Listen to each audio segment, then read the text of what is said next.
Hello and welcome to Explore TBR, the channel dedicated to finding and exploring what remains of the historic Thailand-Burma Railway. In this video, we will be exploring the Hindat, often called Hindat section of the railway. Hindat station was located at the 197.5 kilometer point on the railway, about 25 kilometers beyond Kinsayok. Hindat was not an important station along the railway line, but it was a very important hospital and rest and recreation camp for the Japanese Army. Looking at Google Maps, you'll need to travel around 120 kilometers up Highway 323 from Kanchanaburi to this junction here, which during the war was right in the middle of the station buildings. Starting at the south end of this section, just south of Hindat station, the railway was on the north side of the highway approaching Hindat. Each of these black and white segments is 50 meters for scale. After construction of the highway and all the homes along it, there is nothing left of the railway along this stretch. Just before we reached the station itself, the railway passed over the short bridge Q504 at this stream. Beyond the bridge, the station siding branched off on the south side. This road here was the Japanese highway which followed the railway to Burma. The road came up from the south, crossed the tracks and ran through the station area before crossing the tracks again and continuing towards Prangkasi and Takanoon to the north.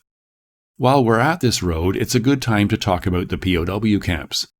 The main POW camp here, called Hindat West, Hindat River or Hindat Main, was on the north bank of the River Kwai about a kilometer south of Hindat Station, down the road where we are now. There were other camps called Hindat East and Kuimang much nearer the railway station. These two camp sketches are both of the same camp, the Hindat West, Hindat Main or Hindat River camp on the north bank of the river. They both show the Japanese road, but draw it parallel to the railway. They also both show a creek or small river running parallel to the Kwai Noi. This was actually the stream coming down from the hot springs and ran in a more southerly direction. The camp road came up from the south, crossed a bridge, and met the main road at a T-junction.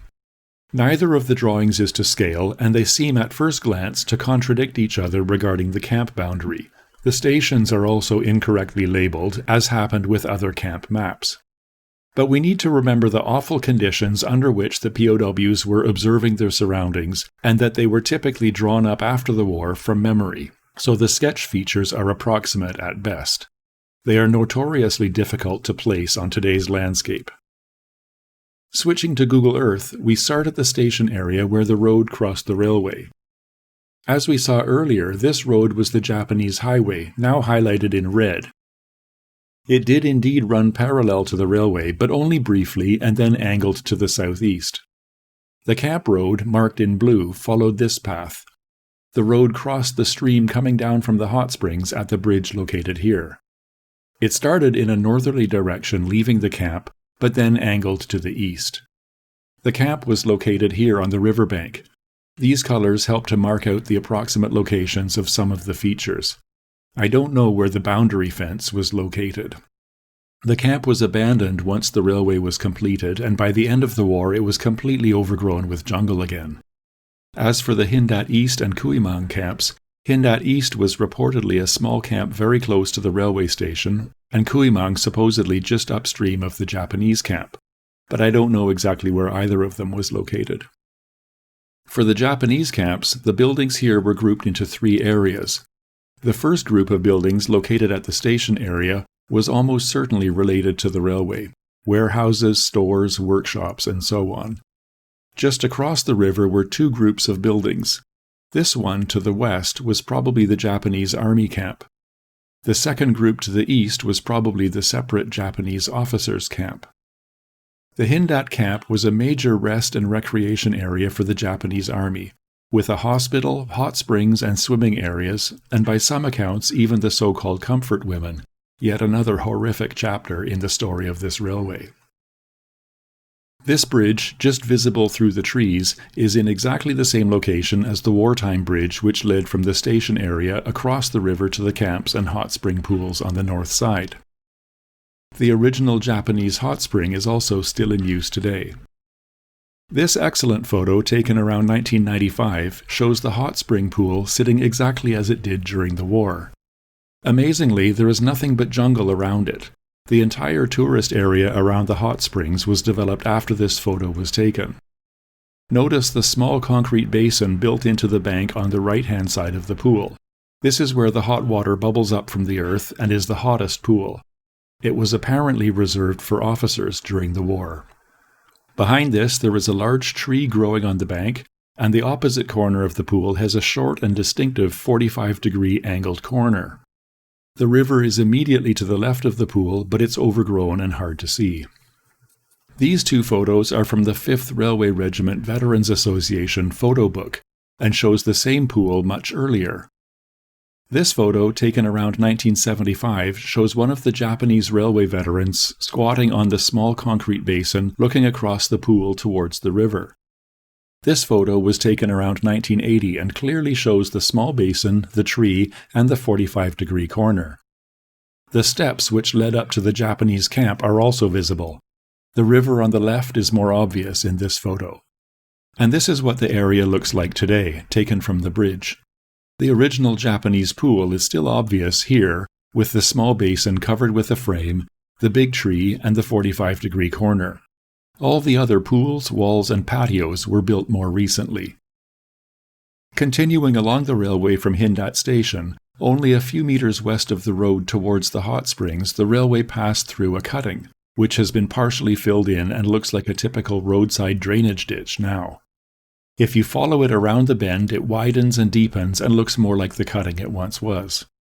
The far northeast end has been filled in with a house built on top. Photo 1 was taken in the cutting looking north. The road is on the right side above the cutting. The railway trace runs through the hot springs car park, then crosses the road again and begins a long embanked approach to the 60-foot-long bridge Q503. Photo 2 shows the embankment looking back around the curve, and Photo 3 shows where the embankment ended at the bridge. The bridge, like all the rest along the railway, no longer exists. There was an interesting article in the March 1992 Vet Affairs magazine where they talk about visiting and seeing the remains of Australian stoves near the hot springs. How near or in which direction, it doesn't say. It also mentions seeing one of the commemorative medallions found by a farmer nearby. These medallions were cast in the workshops at Nong Pladuk to commemorate the completion of the railway, and given to only high-ranking Japanese officers on the railway. I don't know how many of the medallions were cast, or how many still exist. These photos show the front and back of one of the same medallions, but this one was found south of Shimo-Sonkarai. According to the local elders, the Hindat medallion was found in this field, and the POW camp and stoves were higher up this hill. But I'm not sure if this was Hindat East or Kuimang or both. Continuing around the curve, there is no trace of the railway on the north bank of the river, until we reach another embankment on the east side of the dirt road. Photo 4 shows the embankment from the road. The embankment ends at the very short bridge Q502. Just beyond a fork in the road, the railway trace passes through a long and deep earth cutting, shown in Photo 5, looking west. Beyond that, the railway curves to the north around a ledge cut in the hillside, and then a shallow embankment shown in Photo 6. Other than a few ballast stones, there is little trace of the railway running through this rubber plantation towards the 100-foot-long bridge Q501. The Linson Camp Diaries contain an interesting account of a bad train wreck which happened at this bridge on the night of October 7th to 8th, 1944. I'll paraphrase here.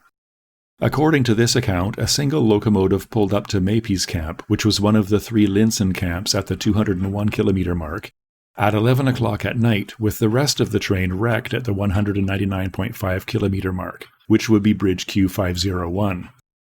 Most of the Japanese in the area were summoned out all night on rescue work, with much confusion about who was on the train. It was supposed to be a train full of 500 mixed Dutch, British, and Australian POWs, but in the end it was a train full of Japanese medical staff and some Dutch. The last 7 wagons derailed and were dragging behind the train for some distance. When the train went over the bridge, the whole lot crashed into the river, killing around 100 of the Japanese medical staff. There were no Dutch casualties in the wreck. There is nothing left of the bridge today apart from some large stones shown in photo 7, which were probably footings for the bridge during the war. The railway then crosses the highway and through some fields, which is private land with no access. The local farmers said there is no trace of the railway here anyway. Just beyond, the railway runs across a long and high embankment, then rounds a curve through a shallow earth cutting, and then across another embankment, shown in photo 8 looking south towards Hindat. At the end of this embankment, the railway passes through a short earth cutting, shown in photo 9 looking north, and then on the other side of a fence, the railway disappears into the overgrown weeds. The trace of the railway is visible on Google Earth, but on the ground it is completely overgrown. A few hundred meters north was Hindat camp, then the 3 Linson camps, and then on into Prankasi, but this is as far as we'll go in this section. So how can you get here to explore this area? I no longer recommend using bus 8203 to travel up and down Highway 323. The buses are not as frequent or reliable as they used to be. The easiest way is to either rent a car or motorbike and drive yourself, or else hire a car and driver, or simply use Grab to find a ride up from Kanchanaburi and back again. The areas around the railway station and the Japanese camps are now private property with homes and businesses on the land. But the hot springs are accessible and serve as a good base for exploring this area. There is a car park and food and drink stalls. You can easily explore the area up to Bridge Q503 from here. To explore as far as Q501 would be just over a kilometre and is quite an easy walk. The second cutting is sometimes flooded with water, but there is a path above the cutting on the north side. Beyond Q501, if you want to explore the section on the west side of the highway, you will need to talk to the landowners to get permission to explore there. As always, please be very careful when you are hiking and be mindful of private property. Know your limits and don't take risks. Bring a buddy, or if you're alone, let someone know exactly where you are going and when you expect to return. Like I've said many times before, this railway is a site of historic importance. Please don't take anything, and please don't leave any litter behind. Remember the thousands of people who died under appalling conditions constructing this railway, and treat what remains of it with the respect it deserves. So that's it. Thanks very much for watching. I hope you found this interesting or informative. If so, please give the video a like and feel free to subscribe and check out the other videos on different sections of the railway. And if you do get out here to Hindat and explore, let me know how it went in the comments below. I'd really like to hear from you. Thanks again, and I'll see you in the next video.